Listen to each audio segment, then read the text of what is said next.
Hola, hola, buenos días al Espíritu Santo. Ya estamos aquí en un devocional más.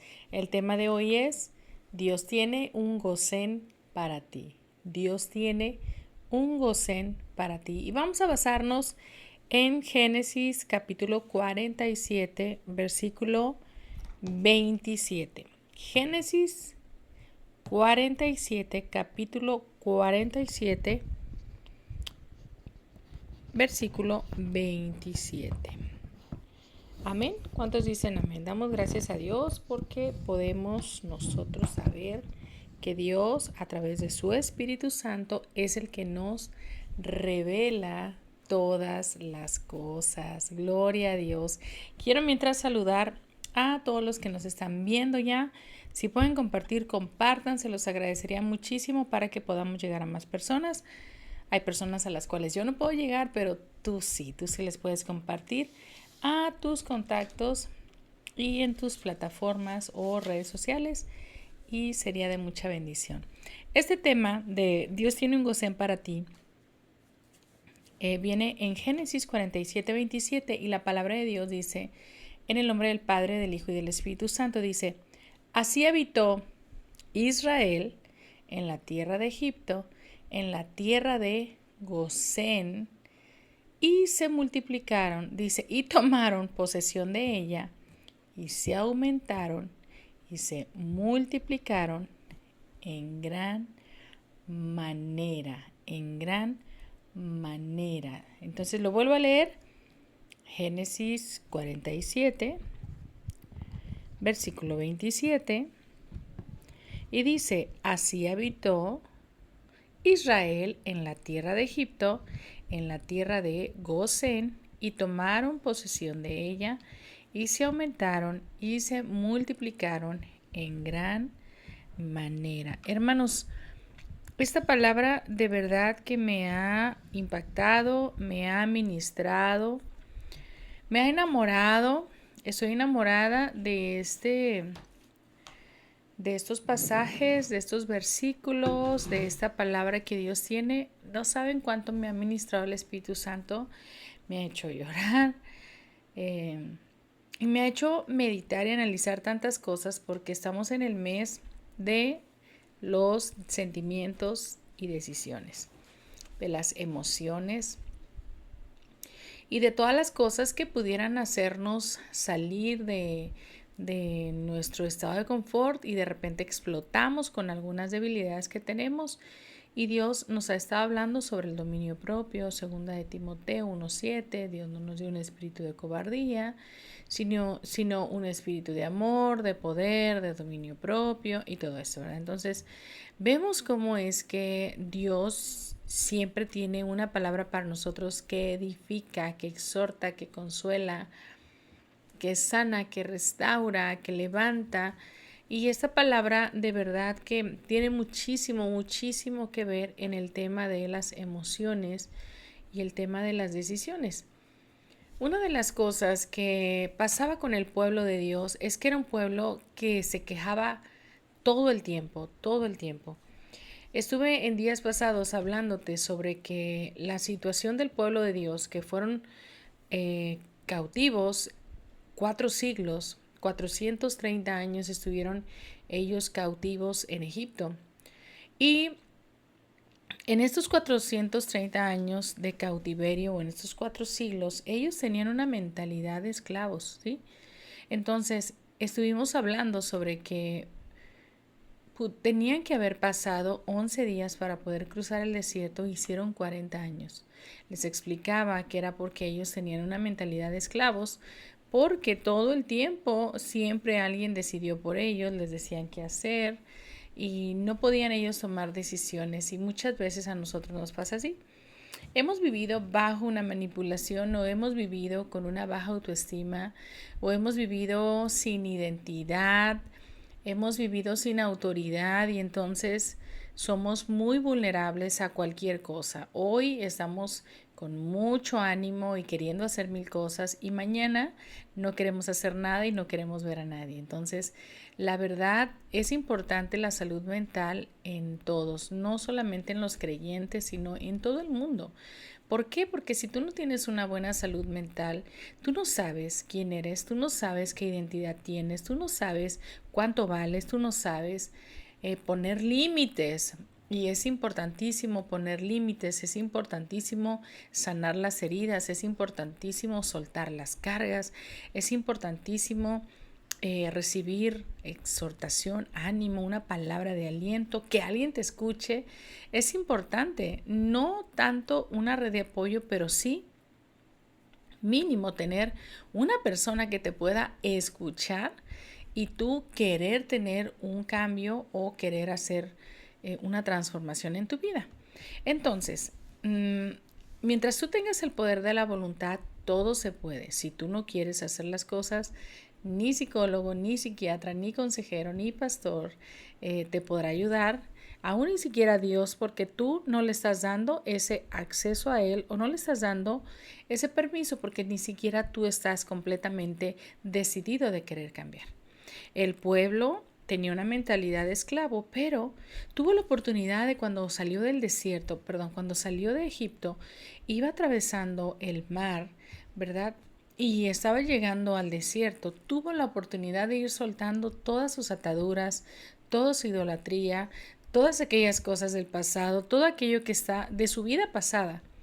Ellos iban a dejar una vida pasada y iban a empezar una nueva, iban a empezar una nueva vida.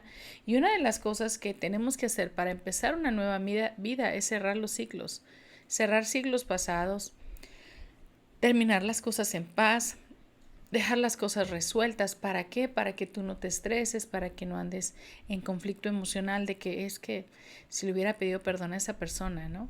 Si hubiera hecho esto, tal vez no hubiera pasado eso. Y entonces tienes tantos conflictos emocionales y es porque nunca te atreviste a tomar una decisión sobre el dejar ya de hacer algo o hacerlo, decidirte, intentarle a ver si podías. Te diste cuenta que no pudiste, pero bueno, al menos te quedaste con esa certeza y esa seguridad que lo intentaste. Entonces, el pueblo estaba con una actitud de esclavitud. Y en eso ellos iban llevando sus ídolos ahí aún al desierto y no soltaban su pasado, ellos estaban aferrados a querer culpar a alguien más, ellos estaban bajo un líder en Egipto y ese líder los tenía bajo manipulación, los tenía en esclavitud, no los dejaba ser ellos. Entonces cuando ellos tienen otro líder acá que los amaba, que oraba por ellos, es como, no me gusta este líder. ¿Por qué ora por nosotros? O sea, ¿por qué esto? ¿Por qué el otro? Y empiezan a maltratar a su nuevo líder porque los estaba tratando bien. Y psicológicamente esto es como un síndrome de tratar mal a la persona que te trata bien a ti. Entonces, vemos esto que tantas cosas que puede traer el ser humano y lo refleja y lo externa y hace cuenta que lo traspasa o lo transfiere a las personas que están a su alrededor. Si una persona está pasando por ansiedad, va de alguna manera a contaminar a los que están alrededor. O si tú no sufres de ansiedad, pero vives con una persona que está bajo este nivel de estrés, empieza de alguna manera también a afectarte tu vida o la relación entre ustedes. Entonces, qué importante es saber que cuando nosotros tenemos un problema, ¿verdad? Llámese el que sea, necesitamos buscar ayuda. Busca una ayuda profesional, pero en mi caso yo te digo, busca a Dios, busca a Dios. Dices, bueno, pero a lo mejor yo no creo en Dios. Bueno, busca la ayuda de un profesional que te pueda dar un buen consejo, que te pueda dar una estrategia, una ayuda para que tú puedas salir de ese problema en el cual ahorita estás sumergido. El pueblo estuvo mucho tiempo en Egipto y esos 430 años que estuvo ahí de esclavo, hubo un lugar, un territorio ahí en Egipto llamado Gosén, que es ahí donde habitó Israel, en la tierra de Egipto, en la tierra de Gosén, y tomaron posesión de ella y se aumentaron y se multiplicaron en gran manera.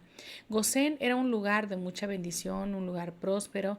De hecho decían que era un lugar donde había muchos hipopótamos, era un lugar de mucha prosperidad, donde dentro de la esclavitud, dentro de lo malo, Dios siempre los guardó, Dios siempre protegió a su pueblo. Y ahí vemos Cuando hace una promesa, no temas porque yo estoy contigo, no desmayes porque yo soy tu Dios que te esfuerzo, siempre te sostendré, siempre te sustentaré con la diestra de mi justicia. Y vemos, hermanos, cómo es que Dios siempre ha estado con nosotros, pero nosotros somos los que nos hemos apartado de Dios o simplemente no hemos visto, pero todo el tiempo que estuvieron en Egipto, estuvieron en un Gosén. Ellos estaban guardados, tanto así que cuando vinieron las plagas, ¿verdad? Cuando Dios, Jehová, le dice a Moisés y a Aarón, vayan donde Faraón y díganle que tienen que liberar a mi pueblo porque los quiero usar, ¿verdad? Que me los liberte porque es hora de que los vaya a usar. Entonces ellos fueron y no quiso, ¿verdad? Faraón, y empieza el Señor a mandar una plaga, ¿verdad? Usted conoce las 10 plagas, una de ellas, ¿cuál fue? Que convirtió en sangre el agua. Después vino la plaga de las ranas, la plaga de los piojos, la plaga de las moscas. Después vino la de la peste en el ganado. Estuvo también la del azufre y el, ¿cómo se llamaba? Lo que caía de hielo. Vino ese, vino destrucción, y vemos también la de la muerte de los primogénitos.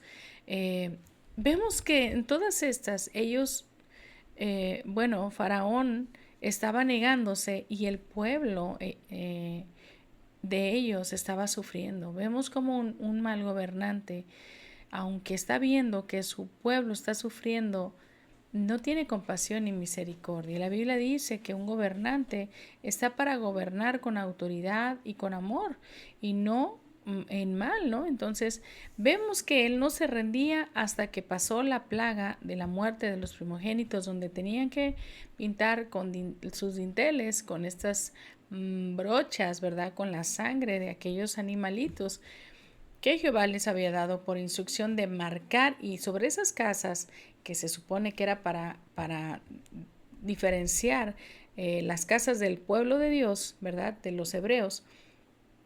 El ángel de la muerte no iba a entrar en estas casas. Entonces pasó esto, pasó el ángel, se metió a las casas donde no estaban marcadas con la sangre y los demás fueron salvados, ¿no? Entonces ahí es donde dicen, no, ¿sabes qué? Ya, pasa después la Pascua, sueltan al pueblo y el pueblo se va. Pero en todo este tiempo, ahí que pasaban, ejemplo, cuando pasó lo del granizo y el azufre, dice ahí que ellos estaban recibiendo toda esta situación, que el granizo destruía los árboles, mataba el ganado, mataba a las personas, pero en la tierra de Gosén no les pasó nada. Cuando llegó la plaga de las moscas, todo se llenó de moscas, menos la tierra de Gosén. ¿Te das cuenta? Aún en el desierto, aún en la esclavitud, aún en tu problema, tú estás protegido en la tierra de Gosén.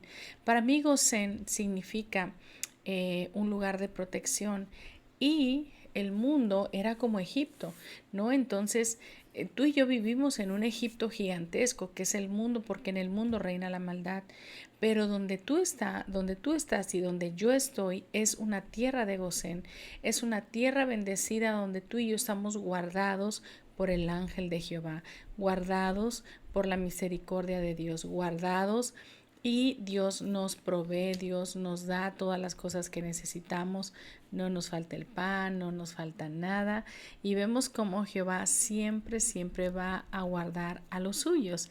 Y entonces vemos que uno de ellos, para ejemplo, tenemos a José el soñador, que él vivió toda su vida, o bueno, todo el tiempo después de que fue traicionado y fue entregado por sus hermanos. Vivió en Egipto, ¿verdad? Fue esclavo, lo encarcelaron porque todavía pues lo estaban difamando con cosas que él no había hecho, y aún con todo lo que le pasó, él jamás negó a Jehová y él siguió glorificando a Dios y tomando las cosas para bien. En Génesis 50 habla de que cuando sus hermanos van ahí donde estaba en la tierra de Egipto con Faraón, porque ahí no estaba la pobreza aún, llegan sus hermanos y le dicen, ¿verdad? Eh, pues tuvieron miedo porque dijeron, es que nos va a correr, nos va a matar, se va a vengar de nosotros porque pues es José, ya lo reconocimos, porque ahora él estaba gobernando esa tierra, porque cuando tú honras a Dios te va bien aunque estés en medio de un desierto, en medio de una tierra de peligro, ¿no? Entonces vieron que a José le estaba yendo muy bien, todo el mundo lo daba por muerto y se dieron cuenta que no. Cuando el enemigo planea algo malo contra ti, Dios te defiende, dice en Génesis 50, vamos a leerlo ya para terminar, dice en Génesis 50. Déjame te lo voy a leer. Dice, viendo los hermanos de José que su padre era muerto, dijeron, quizá nos aborrecerá José y nos dará el pago de todo el mal que le hicimos. Y enviaron decir a José, tu padre mandó antes de su muerte diciendo, así diréis a José, te ruego que perdones la maldad ahora de tus hermanos y su pecado, porque mal te trataron, por tanto ahora te rogamos que perdones la maldad de los siervos del Dios de tu padre. Y José lloró mientras hablaban. Vinieron también sus hermanos y se postraron delante de él y dijeron, henos aquí por siervos tuyos. Y le respondió José, esto me impacta, no temáis. ¿Acaso estoy yo en lugar de Dios? O sea, yo no voy a tomar venganza por mi propia mano, yo no me voy a vengar de ustedes. Dice, vosotros pensaron hacerme mal. Aleluya. Dice, vosotros pensasteis mal contra mí, mas Dios lo encaminó a bien para hacer lo que vemos hoy, para mantener en vida a mucho pueblo. ¡Wow! O sea, aún lo que había parecido desgracia, que en su momento él pudo haber sentido abandono, pudo haber sentido tristeza porque su familia lo dejó en una cisterna, porque lo hicieron pasar por muerto, porque lo vendieron, porque fue encarcelado, o sea, todo lo drástico y lo terrible que vivió José, él pudo haber dicho, ¿sabes qué? Ya no quiero vivir, me voy a matar, no soporto esta vida, en la traición, el abandono de mi familia, y no, él todas las cosas, tal parecía que entre más mal le iba, él más glorificaba a Dios y decía, Dios está conmigo. Y sabes algo, cuando tú tienes esa actitud, Dios te respalda. Amén. Ahora vives en un Gosén, que estés en medio de un Egipto. Dios te bendiga. Espero que haya sido de bendición este mensaje. Nos vemos en el siguiente devocional.